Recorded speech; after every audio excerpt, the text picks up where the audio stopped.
If there's one thing you gotta know about the king, it's that there's only one king. Look out! When I watched Walk Hard, I was like, I didn't think someone could do a really bad Elvis, and Jack White, There's two things you need to know. I'm the king. And number two is, look out, man! Look at that, they're coming at you. You see that? Come on, man, come on. See, on there now. Turn around, sit around. Look out, man! Look at this. Some long game, sir, man. So, did Elvis bring me to Graceland? Or did this unchained melody overstay its welcome? I personally have never really gelled well with Baz Luhrmann's directing style. For whatever reason, I just felt his films were visually stunning, but I never really cared enough about what was actually going on screen. But here, I felt that this was like a match made in heaven. Like having such a stylish director with such great source material. And Baz Luhrmann treats Elvis with so much admiration and respect.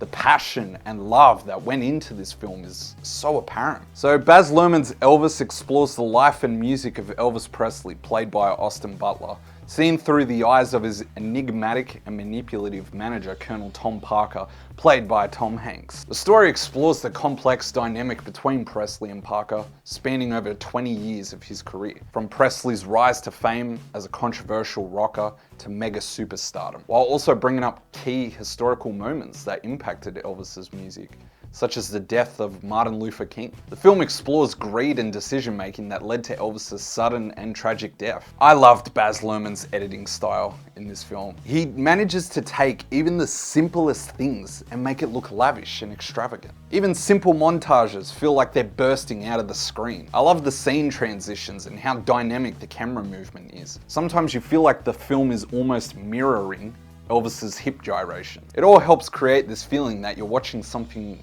memorable, iconic, larger than life, which is something I felt was definitely lost in other films I've reviewed recently. I saw a lot of similarities to films like Bohemian Rhapsody, where they would use these great visual techniques to engage you in something that might not even seem that interesting.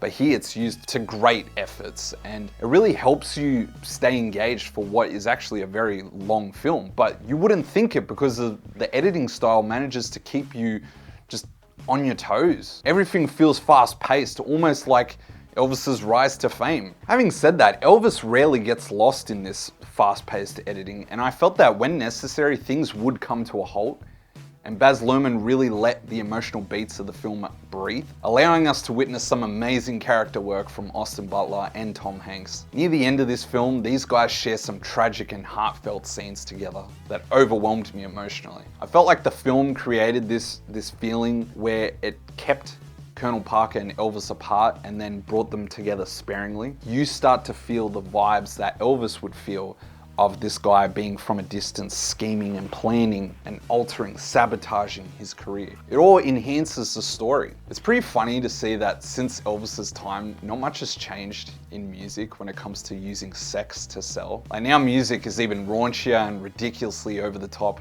with current musical artists known more for their appearance than their music. Like when Elvis danced, it was just him enjoying the music.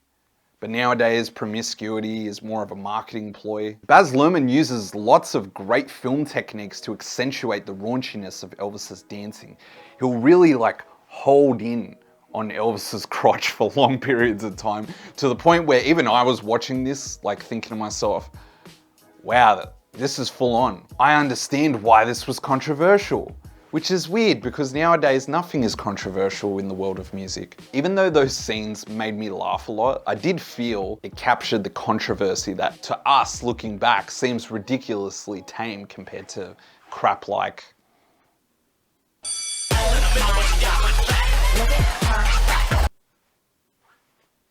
a great biopic, I feel, should respect the icon it portrays, but also build intrigue for those not fully invested in their history. Watching biopics like Bohemian Rhapsody and The Dirt, I felt those films used live performance sequences almost like filler, and it felt bland and unnecessary. but here they're used to enhance the story. Every performance Elvis does is showcasing his powerful stage presence while also escalating the tension between him and his manager. I loved these scenes and wanted to rewatch Elvis's real life performances like immediately after. When I did, I was surprised at how well these were recreated and performed by Austin Butler. I find it odd that people kept whinging that Butler doesn't resemble Elvis enough. If that is the case, Butler more than makes up for it with a magnetic charisma that shines in every scene he's in. This is a star-making performance. Even if people don't like this film, they can't deny the incredible potential of this future Oscar-winning star. His mannerisms and vocals just perfectly capture Elvis. But more importantly, when he is on stage, he is just an absolute ball of energy. He's so contagious. You just want to get up there. I'm not even much of a music person, but like, I want to get up on stage and frickin' play now. That's what I feel is the best thing about biopics, is when they inspire you to want to pursue your dreams, because you start relating with the character and how they've overcome their struggles. As we draw closer to the end of this tragic story, Butler manages to endear us, and we get to see behind the curtain. We get to see this other version of Elvis, a more human version, when he isn't the icon, when all the glitz and glamour is gone. We see him as a dove caught in a cage, unable to fly away. We see his hopes and dreams be squashed, and a lack of care and respect from those around him. Which was the heart and soul of this film, is seeing this icon just be so mismanaged and mishandled. It's really a strong cautionary tale. You start to look at things differently. People are so obsessed with fame and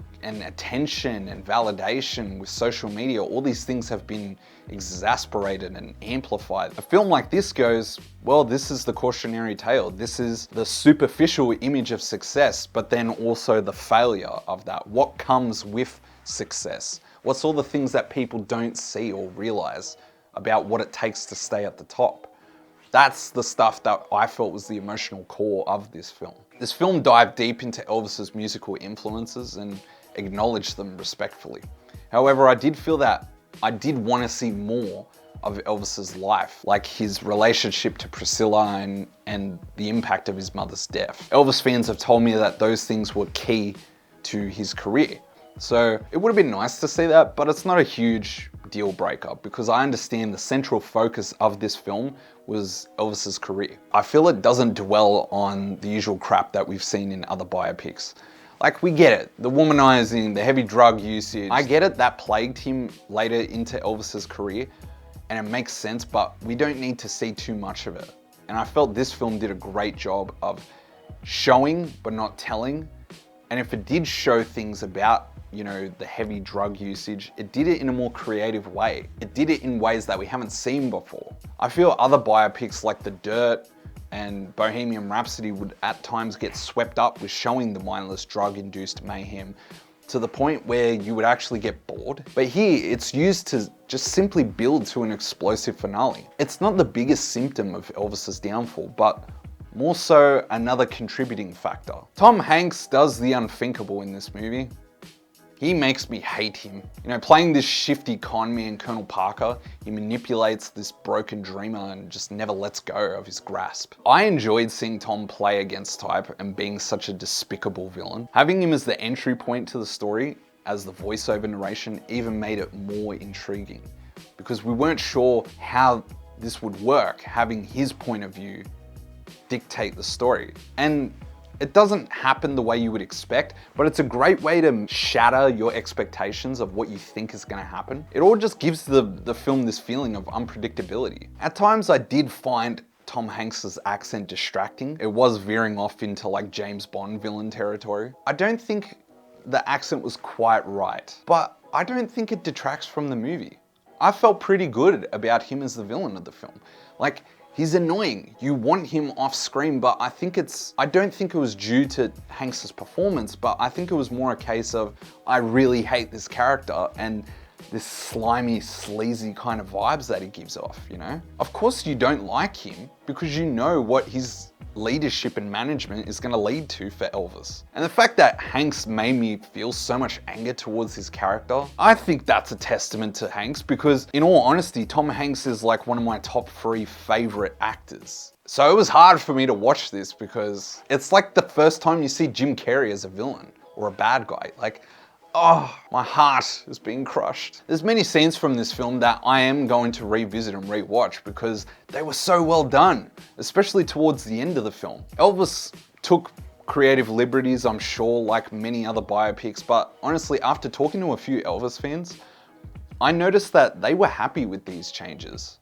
They didn't feel that they were disrespectful to Elvis's legacy. Most creative liberties, I feel, were probably visual metaphors that enhanced our understanding of the relationship between Colonel Parker and Elvis. And in which case, that's totally fine, because that is the main crux of this story, is their relationship.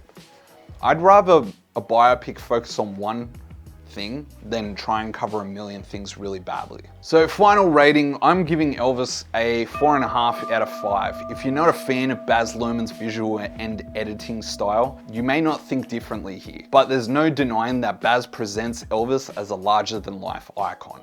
And this biopic has already started a whole new resurgence of love. I've already gone on YouTube videos of countless live performances and everyone's saying how this biopic brought them there.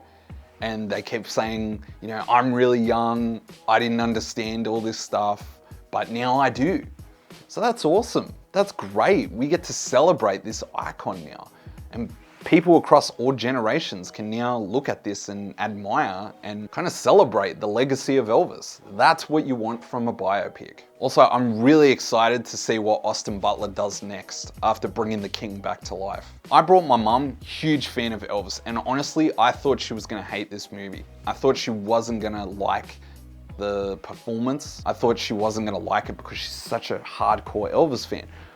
But she was honestly sitting next to me, she was crying at all the emotional beats of this film. That's a testament to a biopic that is bringing new fans, but it's also catering and appealing to the existing fan base. Anyway, that's me guys, but if you enjoyed Elvis, please comment below, let me know your thoughts, and like, share, and subscribe to this YouTube channel if you enjoyed this and you want to see more videos like it.